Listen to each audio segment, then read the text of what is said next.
Imagine being able to retrace centuries-old footsteps, follow impressions left by natives, pioneers, soldiers, and legends. For a moment, stand in the exact spot history was made, where new lives began and where some ended.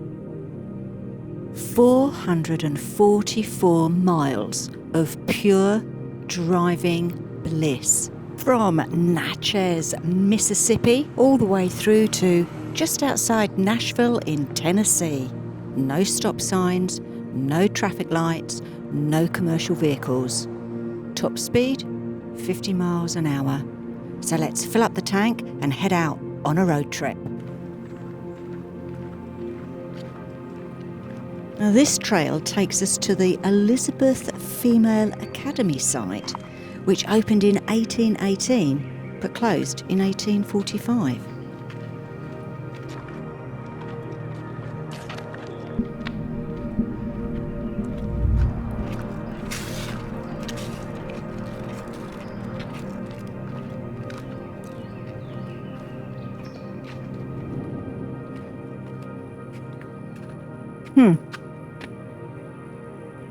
So that's all that's left of the college. Yeah. I wonder what happened to the rest of it. Nature, hurricanes. Yeah, but where are all the bricks? Well, I imagine before this was like a monument or whatever, people have them in their driveway or their walkways and things like that. What, they stole them? They Repurposed them.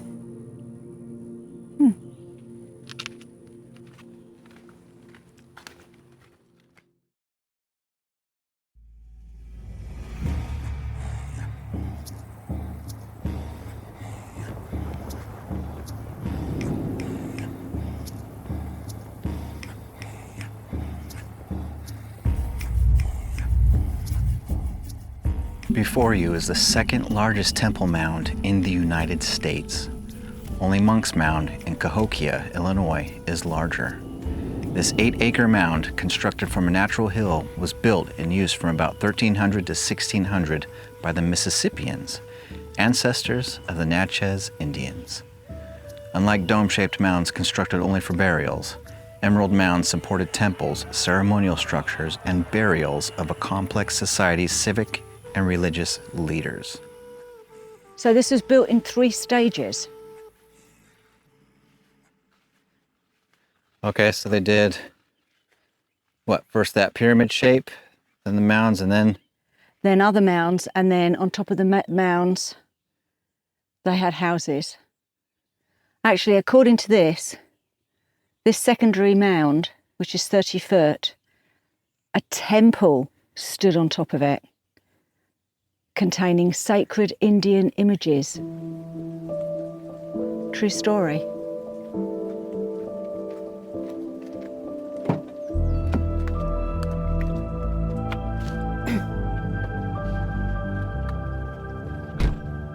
Okay.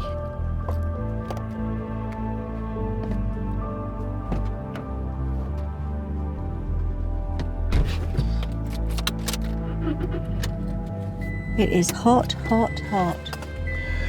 crazy hot.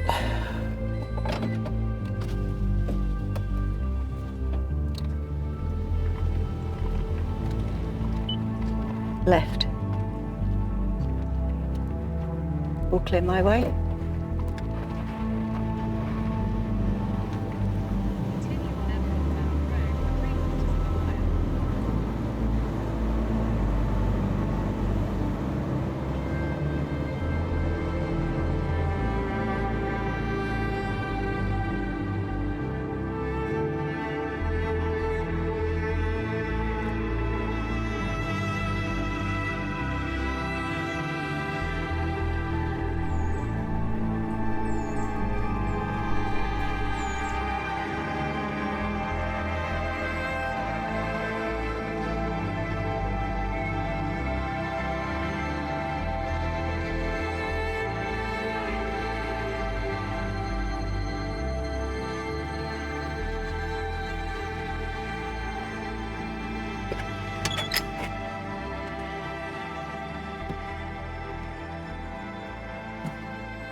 very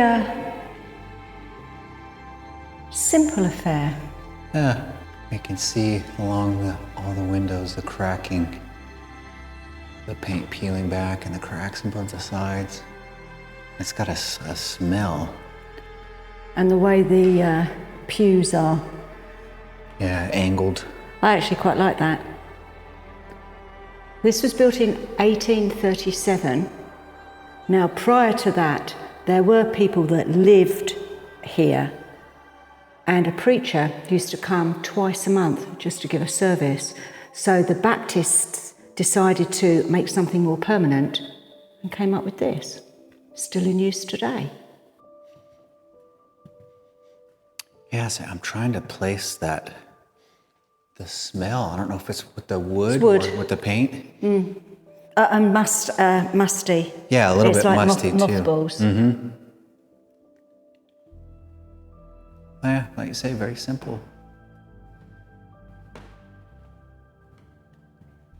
Oh, they've even got some free books for you to take. Interesting. We're trapped. Wrong door. Let's go out the way we came in.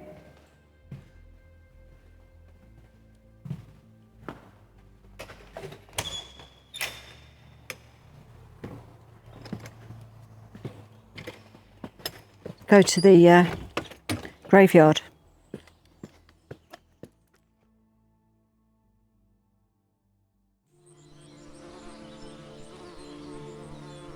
Wow, look at the bees. That is a lot of bees. Yeah, I don't want to get too close to them. I wanted to see if I could find one of the oldest graves. So I guess a lot of these were from the epidemics that happened at the time. Didn't they have that smallpox? Yeah. 1860. Hey, I wonder if these are the bricks from that school. 1852. But there are graves, you can see indentations and people have put markers. Yeah.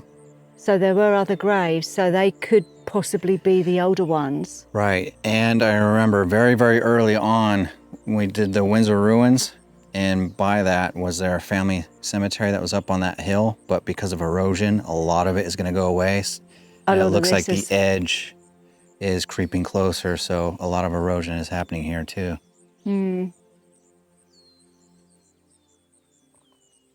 Looks like, okay, we got 1842 and 1842. So these so far, I believe, are the earliest in here. Amos, Rundle. Oh, so they're Amos Rundle. It's the same. In memory of Amos Rundle, who was born 25th of December, Christmas Day, 1802, died January the 2nd, 1842. 40 years old. Pretty much to the day. And again, in memory of Amos Rundle, who was born December 25th, 1802, and died January the 2nd, 1842. That is bizarre. Intriguing, definitely.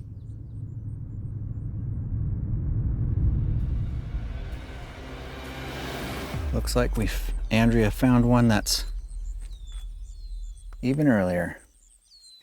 Son of INS Powers, born January 20th, 1817, died June 27th, 1836. So that was when the church was being built. So that is the oldest grave so far. What do you say we take a look at the rest of the town? Now, this area was first settled in the late 1790s and was a main watering place along the Trace. By 1860, a total of 2,000 people lived in a 25 square mile area. Now, it says here, safe and cistern. During the mid-1800s, the existence of a church, a post office, a Masonic lodge, 2 or more stores, several artisan shops, and possibly a school made it desirable to live within a mile of the spring. Perhaps Drexler's store was located at this site. Who knows? Yeah, with a safe, I mean. But is this where it was originally? I mean, the cistern's obviously original. Yeah, original. Now, this town was actually quite large. The town proper had 3 merchants and 4 physicians, 4 teachers, 3 clergy, and 13 artisans. Now, unfortunately, the surrounding area was so mismanaged and badly farmed that a lot of erosion crept in, and as you can see... So, we've got another safe. The town is no more. I don't get it. I don't think old man Drexler would have had his store here and there. So what's going on with 2 safes? This could have been the safe for the post office? Possibly. What does it say? The first post office was established in 1821. Yeah. The postal receipts were listed for $82.52 in 1827, $57.06 in 1828, and $49.23 in 1830. In comparison of nearby Port Gibson, the second largest postal facility in the state after Natchez, the average about $1,400 a year during this same time period. It's a big discrepancy.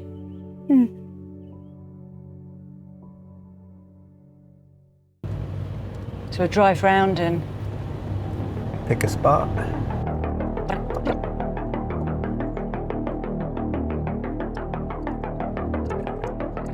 Okay, spot there. Oh, this one here, right This one? here, this one. All right. This is the one that I think we should choose.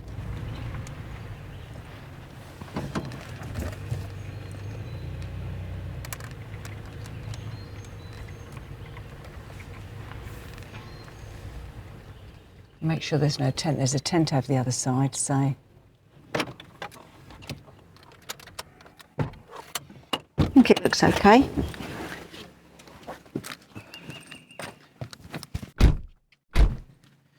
Nice big old tree here. It's huge. If you had a tent... Oh yeah, you could sit multiple people up in here. I think this will do for the night. I think so.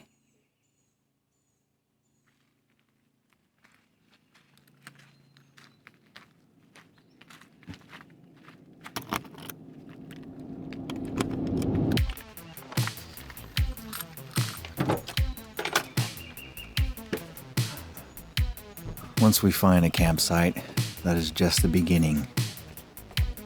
We now have to get everything set up. And when we're on the move constantly, it can be kind of tedious. Everything does have its place. You need to pull back out, put away, all of that. So it does take time. That's why we do kind of like to be set up somewhere for more than a couple days. But on a trip like this, each campsite we'll just be staying at one night.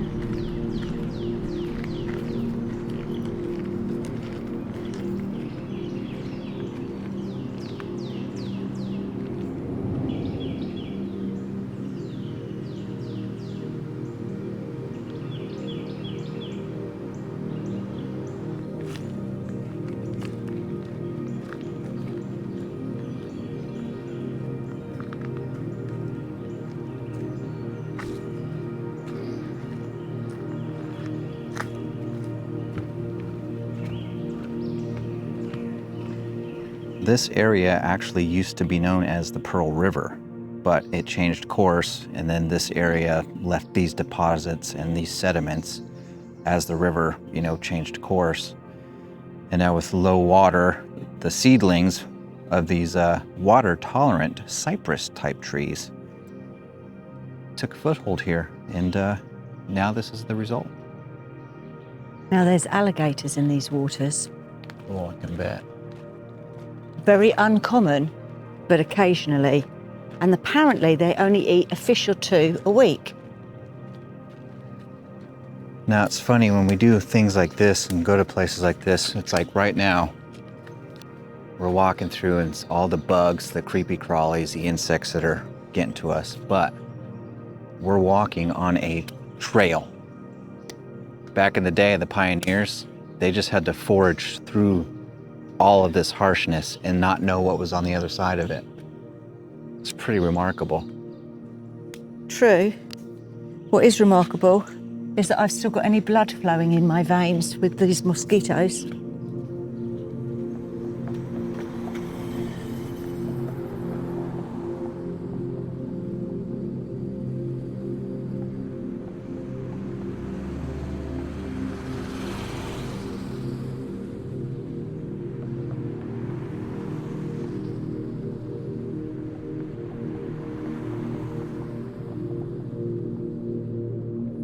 As our day was nearing an end, all we wanted to do, find somewhere nice to set up camp for the night and rest our weary bones.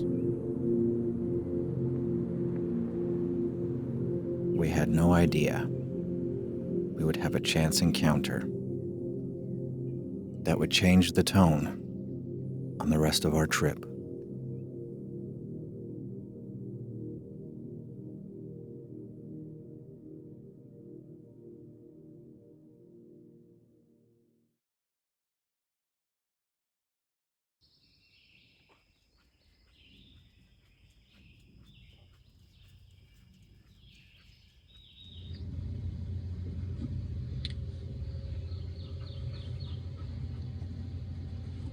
I don't know if you can see those two.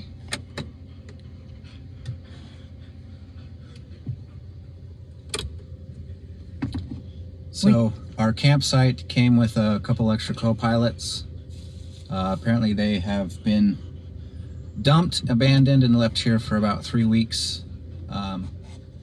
So we've decided we're going to take them to The Humane Society, because we would love to have them, but we just can't, not in with the topper. If we had had a van life van or maybe a motorhome, a Class C or something, then we would have definitely kept them.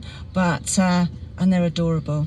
They are. So, they're the most, I mean, for being abandoned for over 3 weeks, they're not food aggressive. They're just, their temperament, their personalities, they're just lovely. And it's breaking our heart that we can't keep them.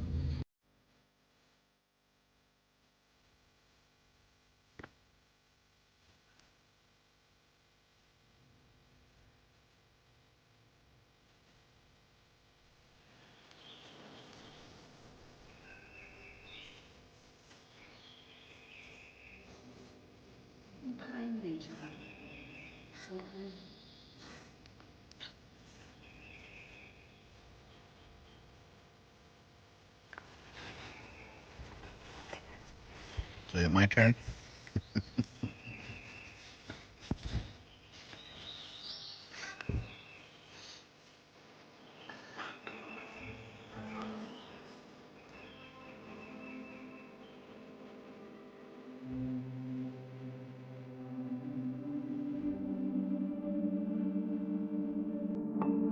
two little sisters. Yeah.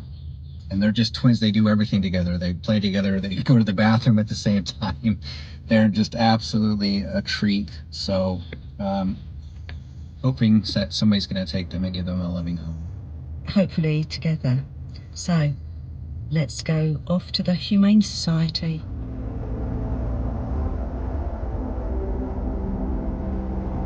Is it a blessing or a curse that we creatures seek affection?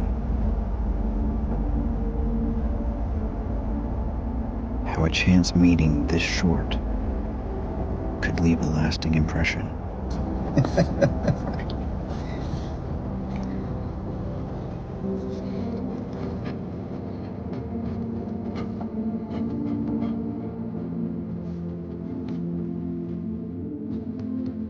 I didn't keep me so bad.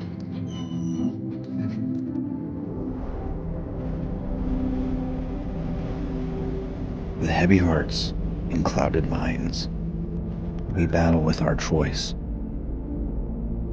We press forth in silence. The road noise is our voice.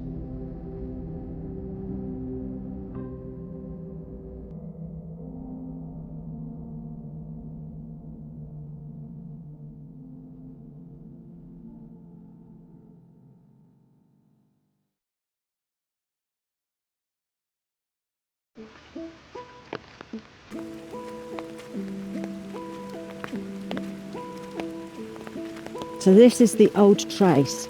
This is kind of how they would travel. Although by the time the Civil War started, it'd been pretty much abandoned.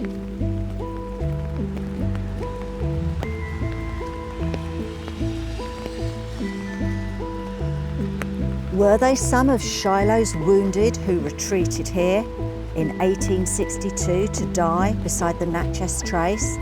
Did they serve under the daring General Nathan Forrest, who passed this way in 1864?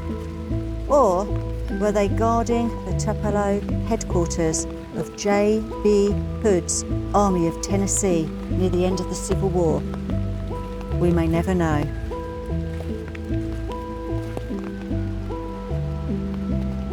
But apparently, the 13 graves belonged to Confederate soldiers who marched and camped along this stretch of the old trace. As you can see now, there is no names. It just says unknown Confederate soldier. They are wondering if at one point the original markers did have the name of these soldiers, which is now obviously long since gone. But people have still come out to pay their respects.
The final resting place of Merryweather Lewis, October the 11th, 1809. This is pretty amazing.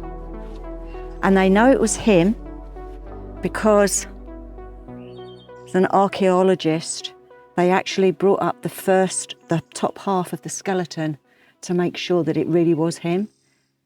And it was, apparently. So Merryweather Lewis.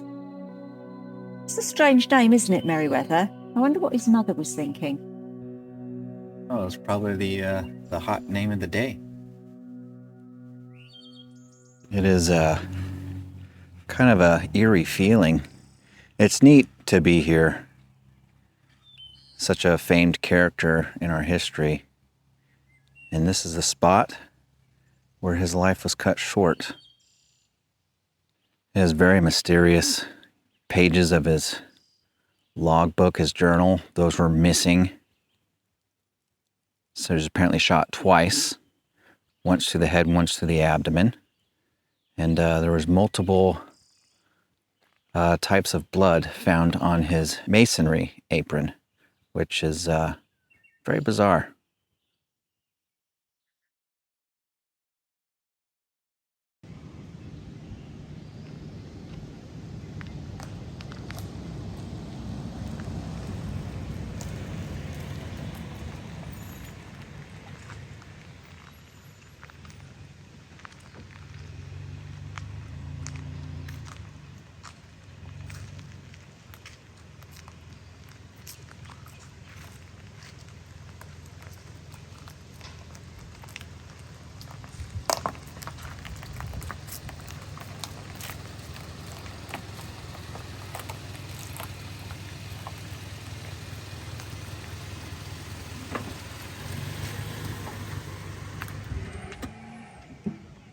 Get the camera out of my face!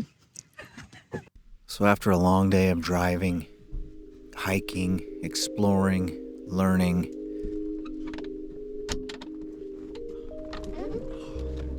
we have to come back to a campsite and set everything up.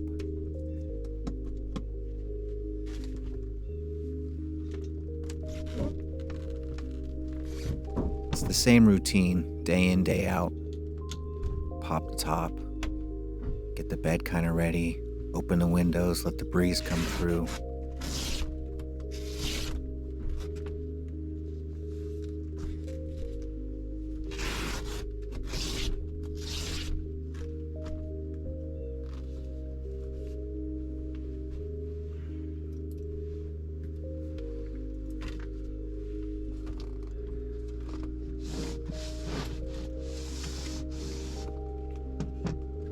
Set up our stove, get everything livable for the time being. Then we have to think about what's going to be for dinner. Get all of our clips and everything else sorted out through the day, loaded on the laptop, put away on our backups. And then, after all that, might have some time to relax.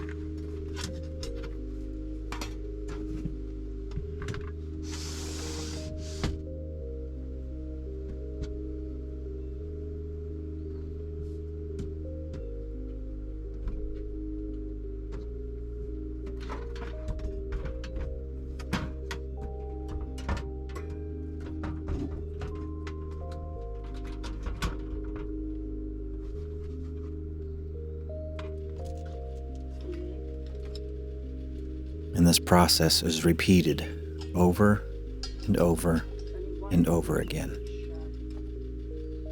Tomorrow morning, begin the process of breaking everything back down, putting it away, and getting back on the road.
You can go for a dip. It's a little bit chilly, actually. A little cold for that. I mean, the water's going to be freezing, but I'm cold anyway. Well, it's early in the morning. But wow. Can you imagine that in full flow?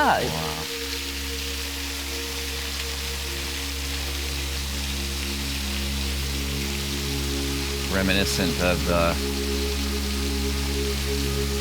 bootlegger's cabin under the waterfall. Yeah. Oh, you can feel that wind.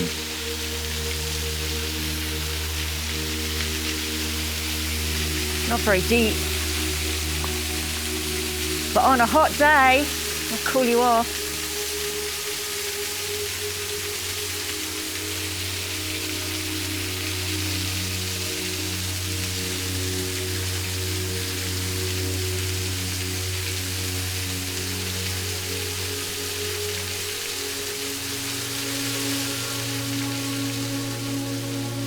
It comes with its own fish. You can see them darting around in there. Lots of mozzies.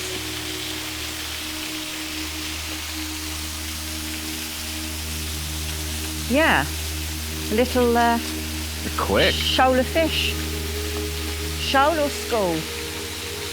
Say what? It's a shoal, isn't it? Shoal of fish. There's some decent sized ones there, you know, like a good 2 or 3 inches.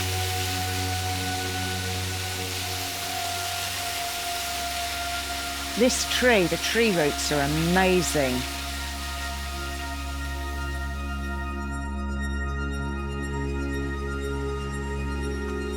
I don't know what's more difficult, going up or coming down. I think maybe going down because you could slide out easily. Easier.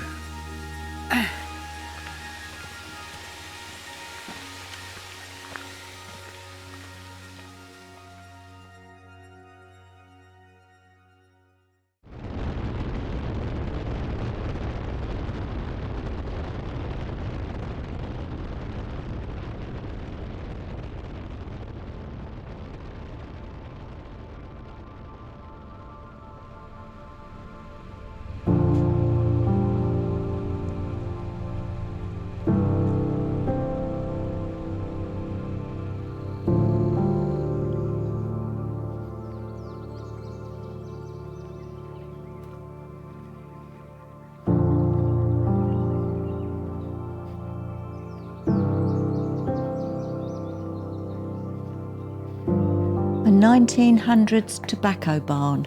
Huh.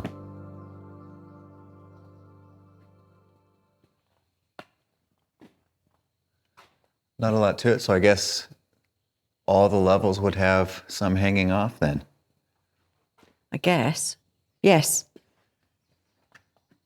Hanging sticks in the barn, so yes, all of these would have tobacco hung from them. Okay. And they're hung for 6 weeks, 4 to 6 weeks to cure. And they're made into cigarettes.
It's amazing what you can find, even just 700 feet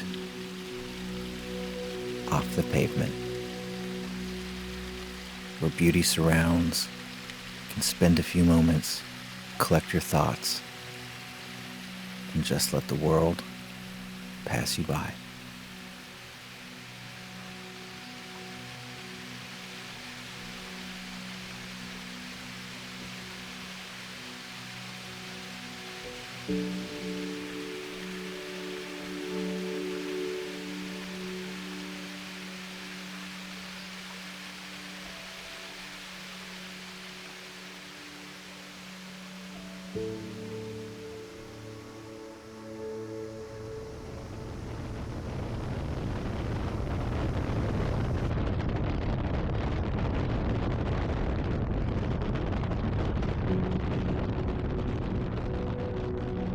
Now, John Gordon was the ferry master, and because he was away so much, his wife oversaw the building of this house in 1817, 1818, and when it was completed, he passed away. Oh, what a shame. But she carried on living here until her death in 1859.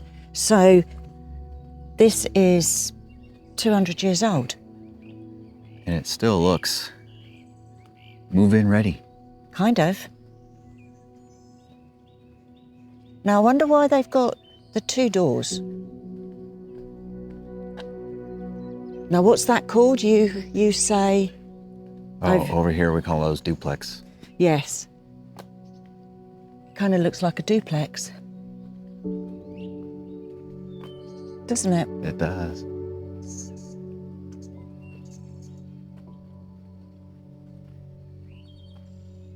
So steps going down to the basement. I mean, it's in pretty good condition. I wonder why they don't have it open for a museum, even if it was only open maybe at the weekends for a few hours. I'm not sure.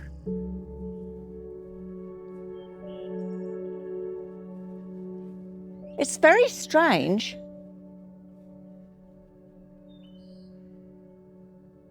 You only got the windows at the top. And I don't know if maybe I can reach it up high enough to look in.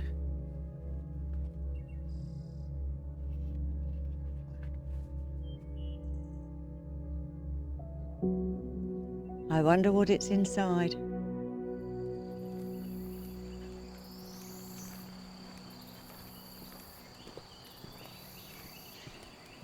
Is it a nest? There's another one. Oh. Just seeing the grass move. That's kind of spooky. Yeah, seeing the grass move. A bit creepy. The little baby turkeys. Are they? I think so. You can hear them chirping. That was pretty cool. So he would have had a 10-minute walk to work. And a beautiful one at that. Whoop. Mosquito.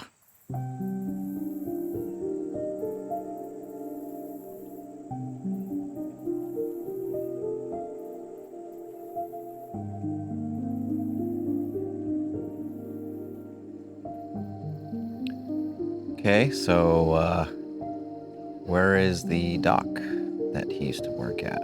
Where's the water? And why did we walk through Tick. all of that when we could have just followed the grass line here? That's very peculiar. And there's no signs or anything that says anything. Yeah, it just dead ends right here.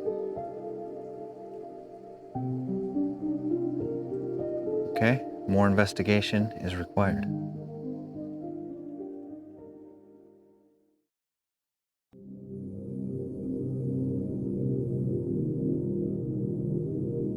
There's always a mix of feelings as a road trip ends.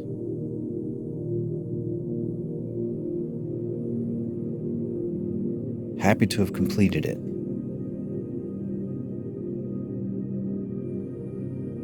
But also longing for it to continue.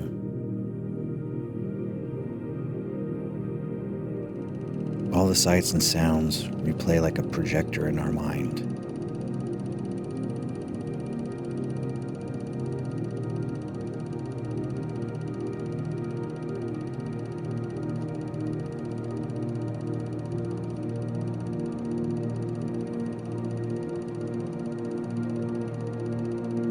Recounting our favorite parts that we must leave behind.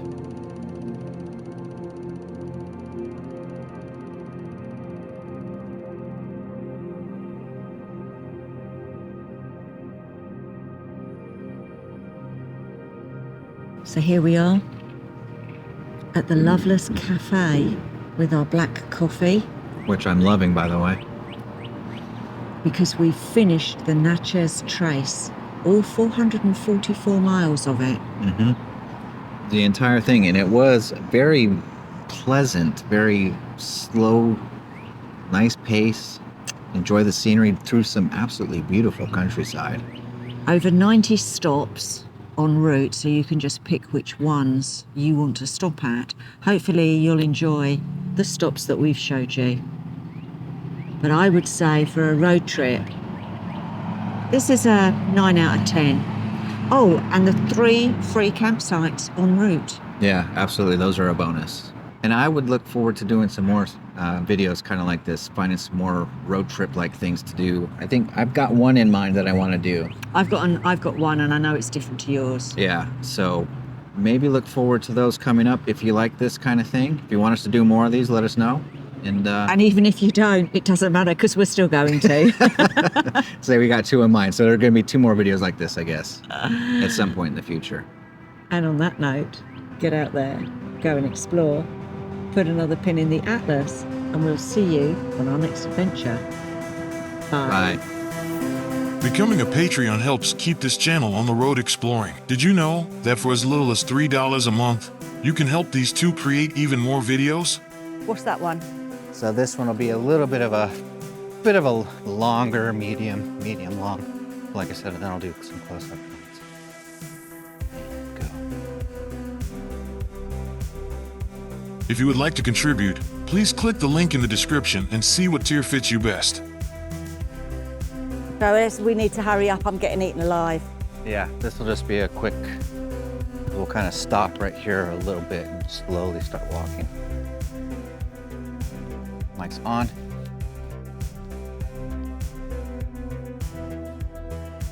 Back up on. Cross the bridge, talk about something. Take close.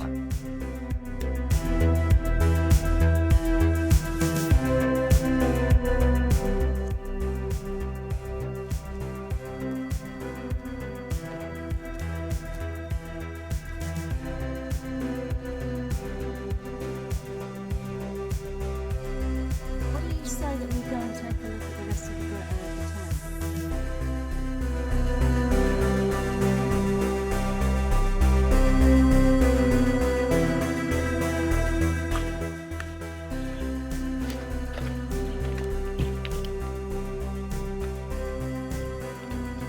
Mushrooms. Yeah.